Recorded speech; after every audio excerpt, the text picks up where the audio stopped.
Mighty fine being here tonight. Look around here and see all these great, wonderful people. Glad to see Miss Terry Latham here.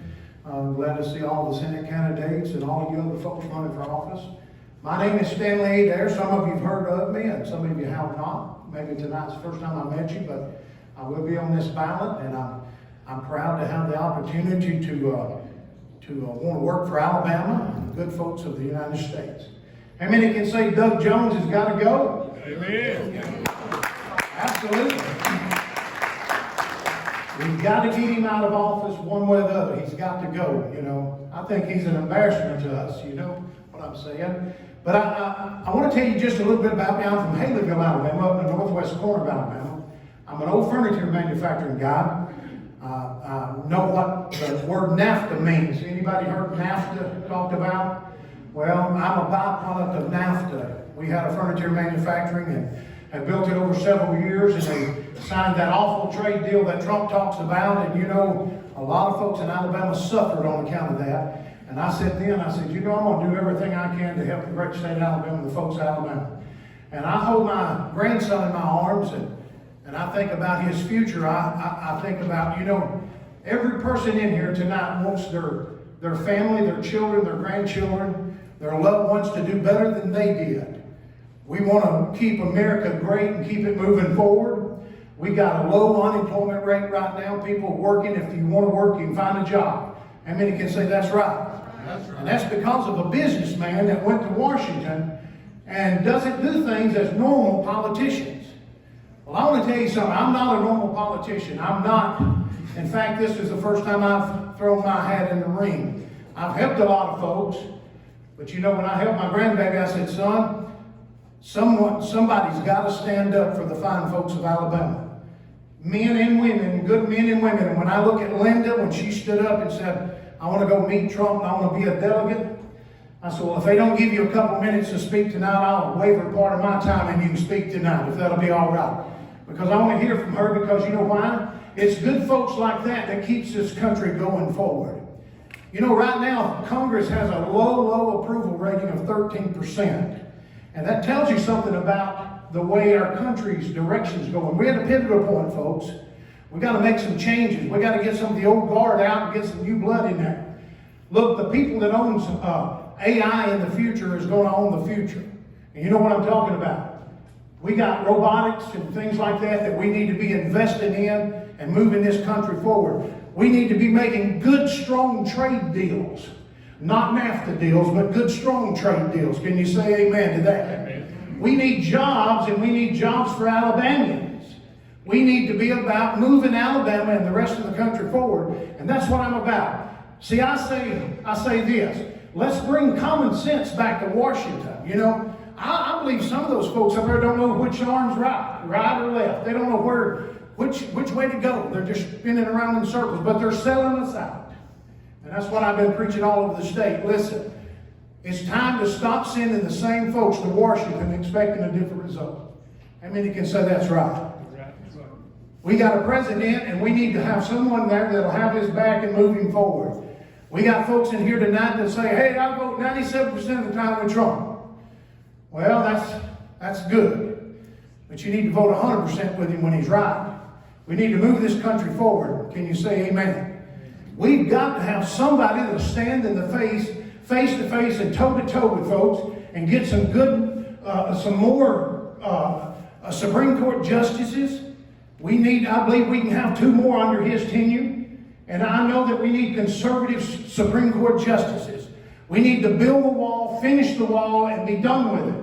We need to fix the asylum laws to where we can stop this immigration problem at the border. Trump's got it going the right direction, but we need some folks that'll stand with him and not sell us out. Listen, we got a lot of sellouts in Washington. Can anybody say you're right, Adair? You're right. I know I'm right. You don't have to say it. I know I'm right.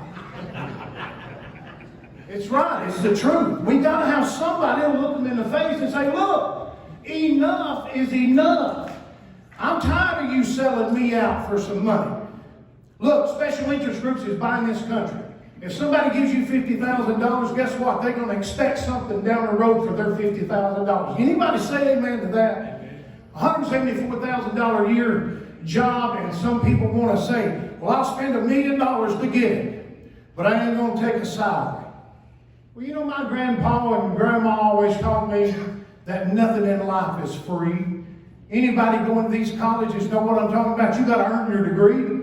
If we give everybody degrees won't be worth anything. Listen, it's a right to go to college. It's a privilege to go to college, not a right. It's a privilege to have health insurance, not a right. That's why we're $22 trillion in debt, and nobody seems to be worried about it. Look, your grandchildren will pay for that. Somebody's going to pay that debt sooner or later, and we better get started working on it. Can you say, yes, that's right? Look, I'm offering my service to the state of Alabama. I don't need a job. I got a job. But I want to go and work and put common sense back in Washington, along with the state of Alabama and fine folks here. We got the best people in the United States living right here in Alabama, and we can help our president, help our country move forward. Now, I know you can say amen to that, and boot Doug Jones out of there, okay? That's what I want to see. Listen, folks, it's time that we stop doing the same thing and expecting a different result. You know what that's called? Everybody in here can know what that's called. It's called insanity. We keep sending the same boys up there and expecting different results. We're not getting any results out of it. So it's time to change out the old guard and bring some new people to town. And that's why I'm running for the United States Senate. You can visit my website. You can follow me every step of the way. I'm an open candidate. I don't have anything to hide. A job that pays $174,000 is irresponsible for you to say, I'll spend $20 million for that job. You'd be involved right then. I'm Stanley Adair. You can go to my website, www.stanleyadair.com. I appreciate your vote. God bless you.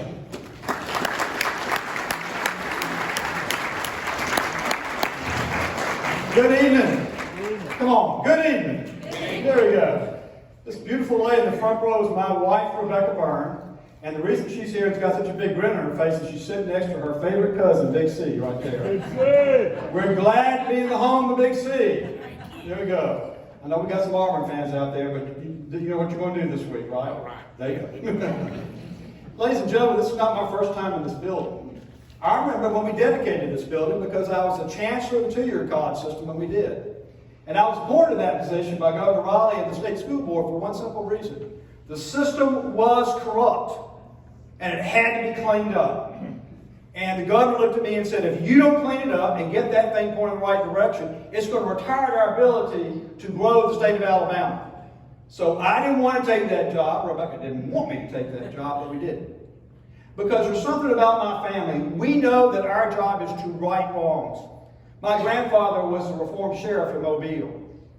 He went in there and cleaned up the sheriff's office and all of county government in Mobile in the 1920s and 30s, and had to give up, because back then sheriffs couldn't succeed themselves, had to give up a position and come out and build the Great Depression. No job, nothing. My family is not a family of money. I was blessed that my parents loved me enough to make sure that I got a good education and I've done well in life, and I've tried to get back. But I know from my own life and the life of my family that there are times when you have to fight. And we're in one of those times right now. I'm in the middle of it right now in Washington, D.C. Look, they're not just going after President Trump, they're going after you. That's what this is really about. They really do not want the values that you and I stand for to be the values that America uses to guide our country. So you've been watching this impeachment proceeding. Adam Schiff down there in the bowels of the Capitol in that little closed room where you and the other people of America couldn't see what they were doing. I had enough. Mo Brooks and I had enough. And we went into the room and we exposed what they were doing in there and demanded they get it out in public. And what happened? The next week they said we're going to go out and start doing our thing in public. They've done it the last 2 weeks. Look at the polls since they've been doing it in public. President Trump's numbers have gone up. Impeachment support has gone down. Because people like Mo Brooks and me had the guts and the backbone to go in there and fight for what was right. Now, if you think after this impeachment is over that the fight is over, it's not. Now, they are not going to remove President Trump from office, okay? That's not going to happen. That's not what this is all about. They're trying to dirty him up enough to where he won't be able to win in November. Because once again, it's two different value systems. So what do you want out of your next U.S. Senator? First of all, you want somebody that shares your values. Someone who wakes up every day and understands, I am from Alabama, I am for Alabama, I am of Alabama. We believe in God. A lot of those people in Washington don't believe in God. And if you don't believe in God, it's pretty easy for you to say, I'm going to put government in the center of my life. That's what socialism is. It's putting government in the center of your life. And if government's in the center of your life, God is not. It also means that we believe in the value of hard work. It also means we believe that the Constitution means what the Constitution says, not what some liberal judge decides it's supposed to say. So if you have that different value system, you're going to come up with crazy ideas. Medicare for all. That'll cost $30 trillion. Now, Elizabeth Warren says she's going to tax all the rich people. Guess what? Y'all are all rich people now. Come on. Because they're going to tax you. Trust me. And by the way, they're not going to let you keep your health insurance plan. You know, when Obama was doing Obamacare, if you like your health insurance plan, you can keep it. No, they're being honest with this. They're going to take everybody's health insurance away and force you on a government plan. So the government will tell you whether you get health care, when, how, and from whom you get it. That sounds like a good deal? I don't think so. And then there's this wonderful Green New Deal. Have y'all paid attention to that? The Green New Deal? Well, they're going to force all of us to get off of carbon-based fuels in 10 years. America won't have any more carbon-based fuels. Gasoline, diesel, oil, natural gas, coal.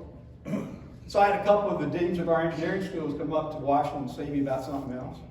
I said, hey, you guys are smart about this technology stuff. Can we get America off of carbon-based fuels in 10 years? They said, sure.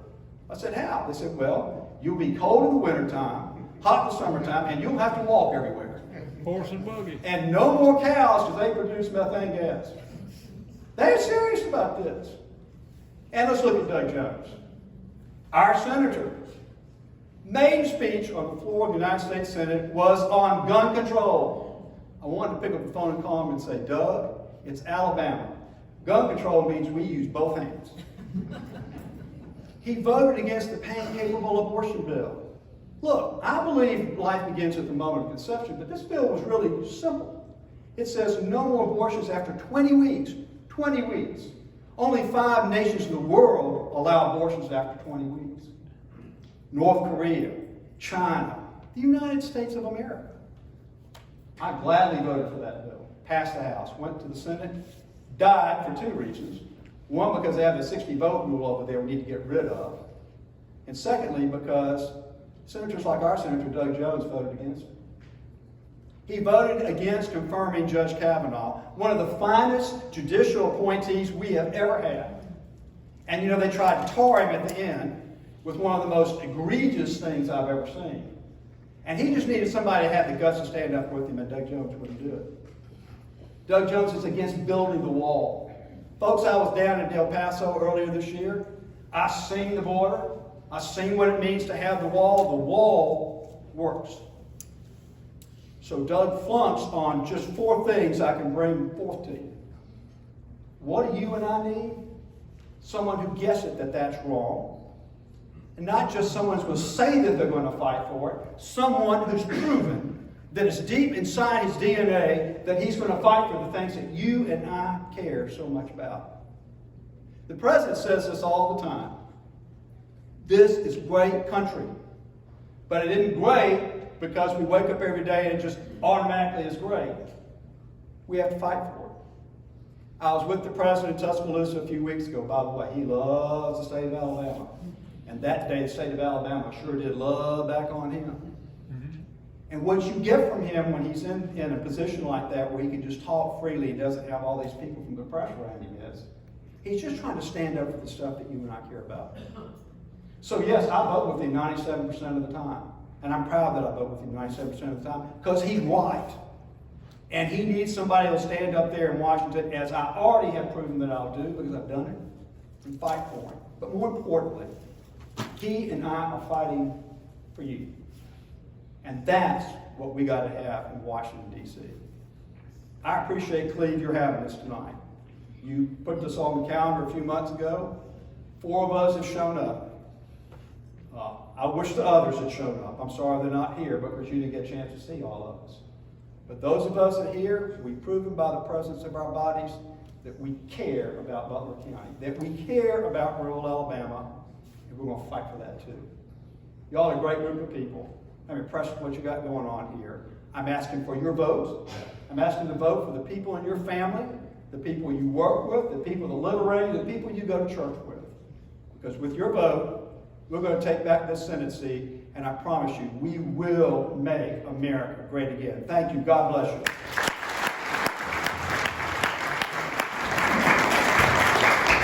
Thank you, Cleve. I'm delighted to be back in Butler County here in Greenville tonight, and this is the 575th visit that I've had to the 67 counties that I've been to this year. No candidate in this race travels the state of Alabama the way that I do. And why is that important to you? Because I know the issues that you face, and I know the issues that are so very important to you. I think it's important for you to know that whoever represents you in Washington has to be somebody that knows who you are and where you live. This is the 8th time that I've been to this county this year. And in order to make sure that I understand the things that are important to you, it's not just about calling people that are in elected positions or visiting the people that are at a ball game at a particular time, but it's about making sure that you visit with those folks where they live so they know that you know what's important to them.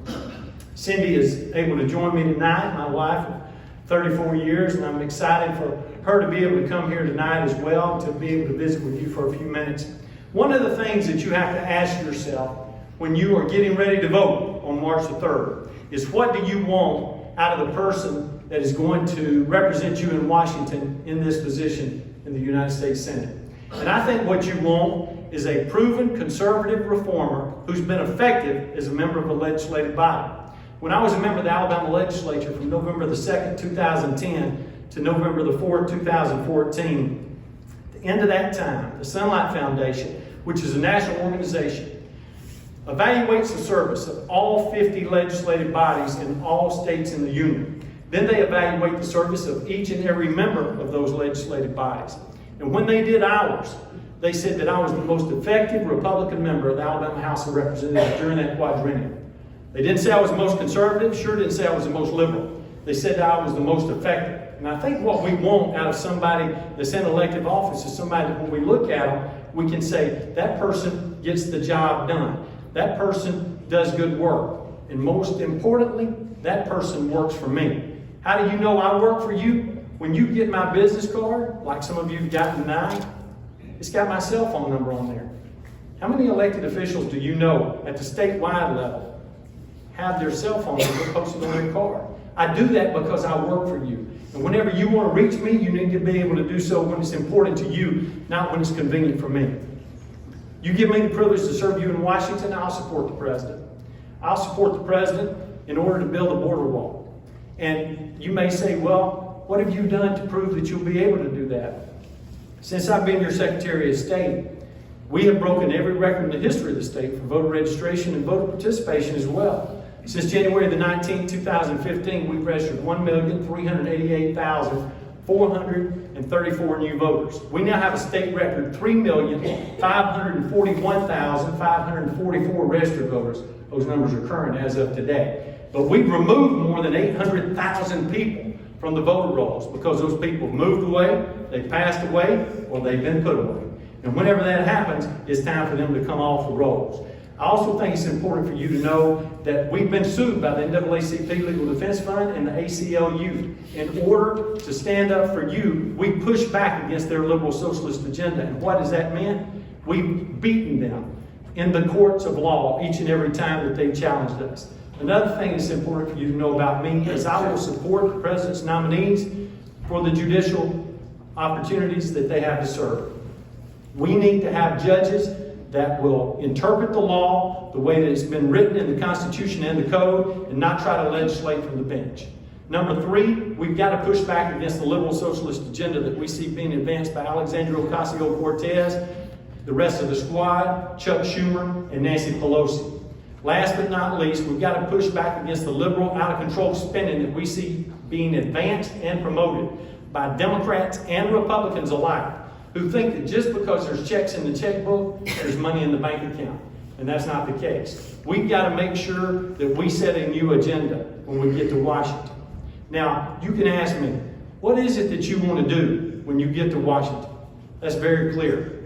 There's 5 things. Number 1, to establish justice. Number 2, to ensure domestic tranquility. Number 3, to provide for the common defense. Number 4, to promote the general welfare. And number 5, to secure the blessings of liberty for ourselves and for our posterity, for all those who will follow us. Those are not charges for a United States Senator. Those are charges for each and every one of us as members of this great republic that were given to us by the members of the body that were known as the Founding Fathers that wrote the preamble to the Constitution, and that's where you can find those things. I'm asking you to join me today.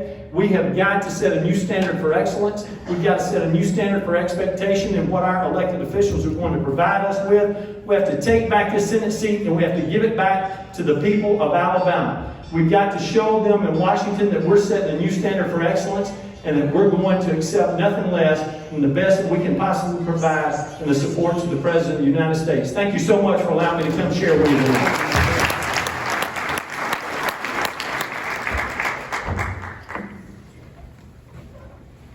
Well, folks, it's just about over. Come to the end of it. You know, it's a privilege to be with you. I grew up in Montgomery County. Many of you spend a lot of time, a lot of people from this county work in Montgomery County, and some folks in Montgomery County come this direction. I grew up in Montgomery and enjoyed going to the public schools there. A great experience. Went to Lanier High School, went on from there to Sanford University. Was blessed to have an opportunity to go overseas after graduate school to work on a graduate thesis at Oxford, came back and did some education even at George Washington, D.C. Found out they did have a little bit of sense up there. They're not totally lost in space. My dear wife, Kelly, is with me tonight. Kelly and I met in Montgomery, my first great strategy. We met at Mike Cohen's home. I was in business with Mike in commercial real estate. We would go there for a single adult Bible study. And the guys, of course, did not want to have covered dish every 6 weeks. We wanted to have it, excuse me, we wanted to have it every month, every week if we could have it. We enjoyed it and we wanted it to be something that was a tremendous experience for us and them. My best sale in 40 plus years of commercial real estate is that sweet lady right there. That was a great strategy because we sat at the dessert table. You filled your plate out with food, and you're at the dessert table, and you just reach out and get your dessert. 5 of us sat there. 2 marriages came out of those 5 people. We've been at each other's weddings. We're still friends and still enjoying life today. A great experience to grow up in Montgomery. Kelly and I have been blessed with 3 children who have grown and have given us a wonderful 8 grandchildren. We're thrilled and excited about that.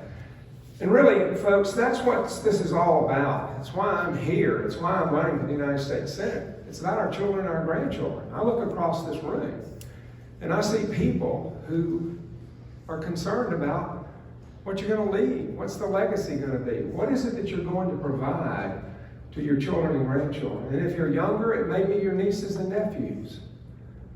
But here's where we are. We're faced with a radical socialist left that's pushing to destroy every institution in our nation. They're attacking our Constitution. They're after everything that we hold dear. We've got to defend that Constitution. The Declaration of Independence and the Constitution are the 2 greatest political documents in the history of this world. This nation's in its 3rd century based on that Constitution. We've got to defend the First Amendment, our right to worship, our right to speak freely. The Second Amendment, to protect our homes, to protect our family, to protect ourselves, to have a redress against our government if it were to go astray. We've also got to defend life. I do believe in defending life from conception until natural death. We need to protect our seniors. We need to be paying attention to every facet of life. You know, debt is going to be something that's going to really drive us crazy. A couple of months ago, I was in Washington and had an opportunity to sit in a group of guys that call themselves the Freedom Caucus, and there was a CR, a continuing resolution, that was about to be voted on. That continuing resolution was important, no question. Keep the government open. One guy stood up and said, we got to protect our farmers. There's something in for farmers. Somebody stood up and said, we got to protect our military. Something in for the military. But you know, we're always going to protect our farmers. We're always going to protect our military. But a guy stood up and I had to say, ooh, he's got a point. He said, I can't vote for it. There's no way I can vote for it because it's going to put $2 trillion in debt on every American citizen. Not illegal aliens, American citizens. $60,000. So for the next 2 years, there will be $1 trillion each year. And we're at about $1 trillion this year. Just look at the southern border.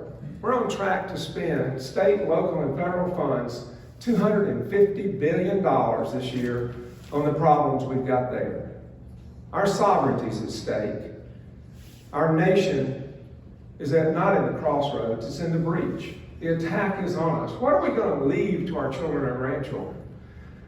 Certainly we have freedom now, but I don't think unless we fight, stand up and are counted, and enter the process, that we're going to be able to leave them with the same type of freedom we've had.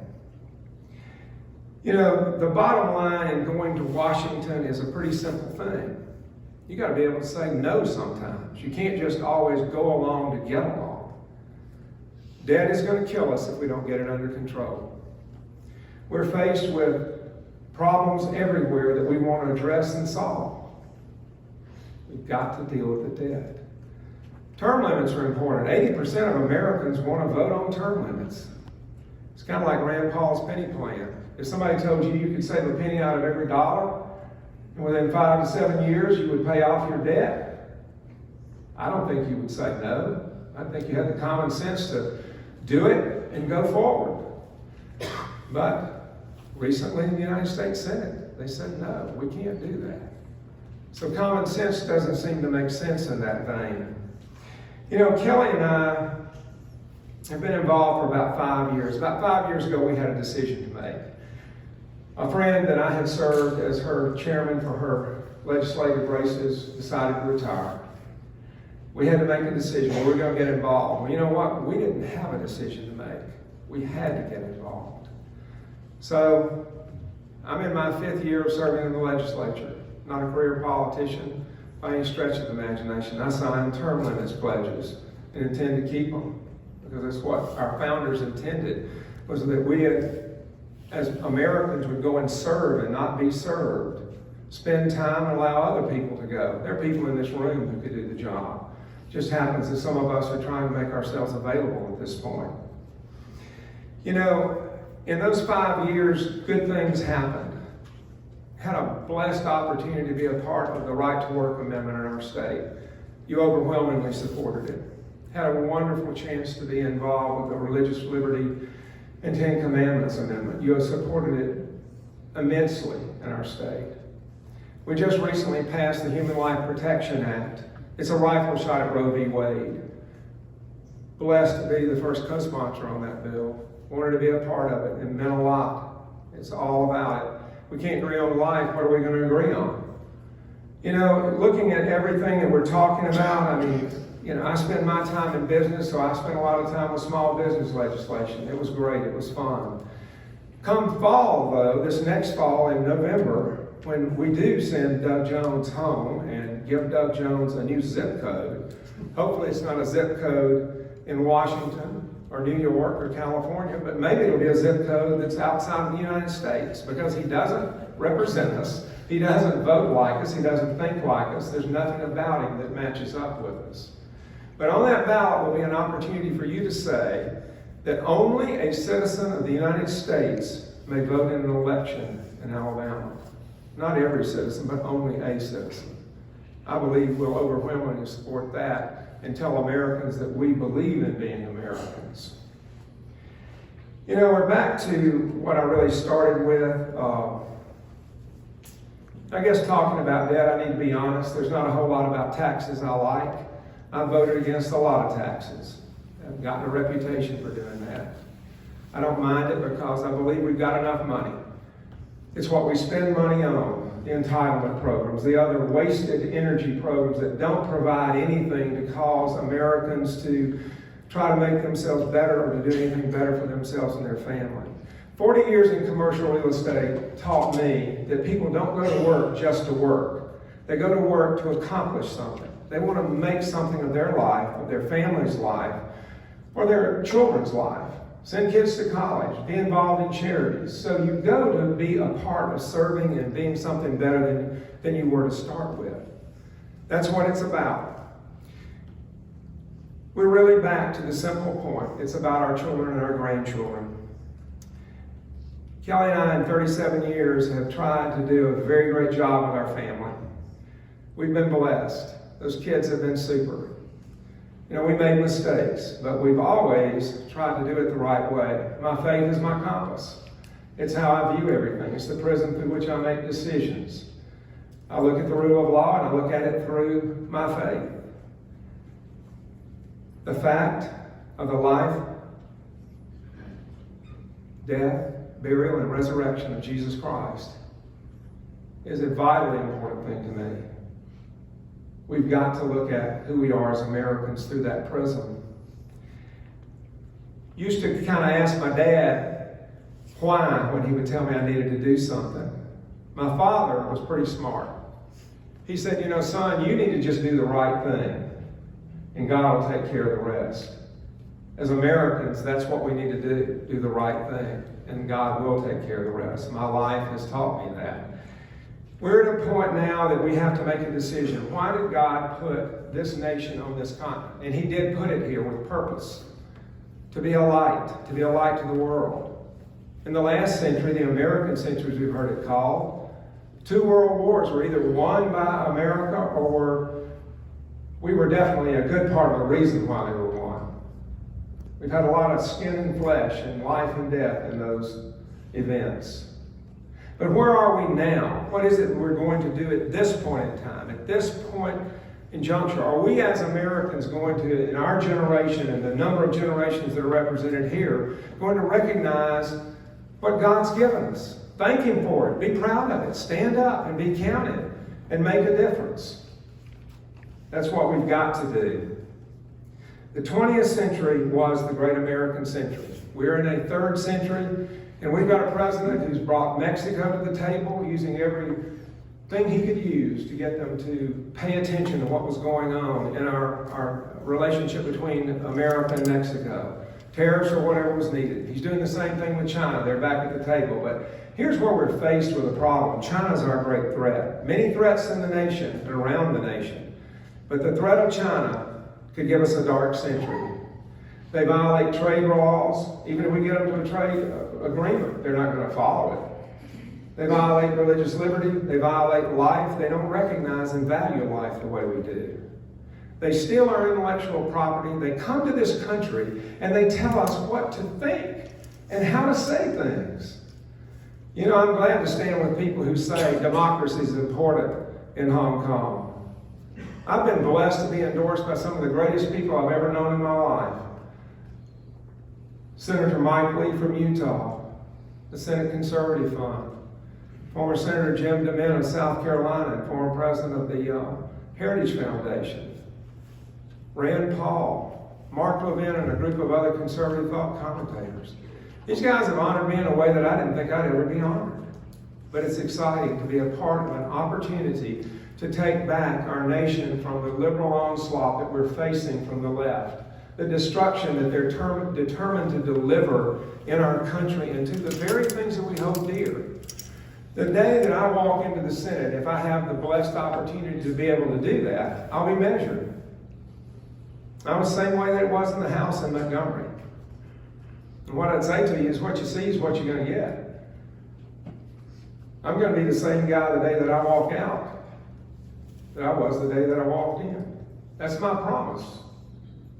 I'll be a God-loving, conservative, Alabama values, American values-oriented guy when it's all over and said and done. I'm running, obviously, for the future of our children and our grandchildren, as I've said. America is under assault. It's time for us to join together. I'd ask you to consider arnoldmooney.com. That's where you can find out about us. You've gotten something passed out to you tonight.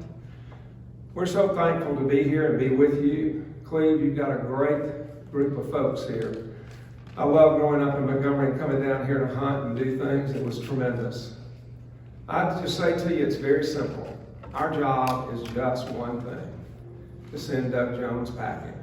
He needs to be gone, and American values and principles based on the foundational values of our nation are what we need to be about. That's what it's all about for us. I'd ask for your vote. I'd ask for the opportunity to serve you and to be a part of a great change in our nation. Thank you for the opportunity to be here, and I pray that God will bless you as you travel home tonight, and we'll all be safe. It's good to be with you. Thank you.